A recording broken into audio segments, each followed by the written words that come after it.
Hello बच्चों, let's read the question. So the question here is a assertion and a reason statement question.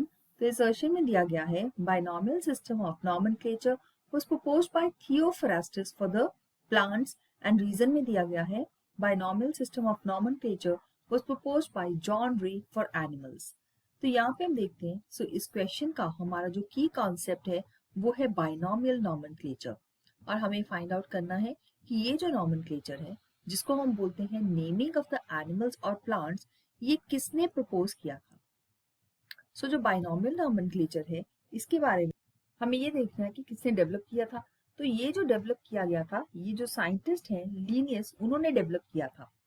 तो इसको इन्होंने जो description दी थी वो 1751 में इनकी जो बुक है जिसका नाम है फिलोसफिया बोटानिका, तो इसके अंदर इस बाइनोमियल नॉमेनक्लेचर की डिस्क्रिप्शन दी गई। सो यहाँ पे देखा गया कि जो टेक्निकल नेम्स हैं रिकॉग्नाइज्ड इंटरनेशनली वो ऐसे हैं जो कि लीनियस के द्वारा दिए गए थे और इनकी जो 10th एडिशन की बुक है Systema नेचरे, so the name is Systema नेचरे, और ये बुक जो है ये लिखी गई थी 1758 में। सो यहाँ पे ये बाइनोमियल नॉमेनक्लेचर के बारे में भी बताया गया है। सो बाइनोमियल नॉमेनक्लेचर एक सिस्टम होता है जिसमें ऑर्गेनिजम्स को एप्रोप्रिएट और डिस्टिंक्ट नेम प्रोवाइड करते हैं, एप्रोप्रिएट एंड डिस्टिंक्ट नेम। और इस डिस्टिंक्ट नेम के दो पार्ट्स होते हैं,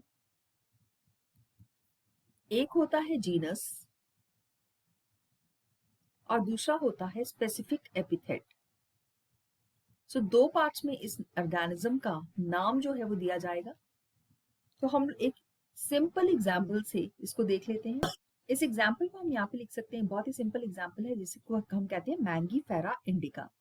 तो ये मैंगो का जो है नेम है, बोटानिकल नेम है मैंगीफेरा और दूसरा वर्ड है इंडिका।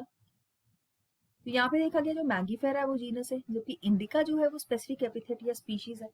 तो मैंगीफेरा का जो कैपिटल एम है वो हमें इस तरह से लिखना है, जबकि स्पेसिफिक एपिथेट का फर्स्ट लेटर जो है स्मॉल आई वो हमें छोटा लिखना है, राइट। सो इस तरह से इसको दिया गया था। और ये जो सिस्टम था नॉमेनक्लेचर का, ये लीनियस के द्वारा दिया गया था, ना कि थियोफ्रास्टस के द्वारा, जिनको हम थियोफ्रास्टस को हम बोलते हैं फादर ऑफ बॉटनी, और ना ही जॉन रे के द्वारा दिया गया था। जबकि जॉन रे के बारे में अगर हम देखें तो इन्होंने दी थी टर्म स्पीशी, तो स्पीशीज कॉन्सेप्ट इन्होंने दिया था। तो ये दोनों ही स्टेटमेंट्स जो है रॉन्ग स्टेटमेंट्स है।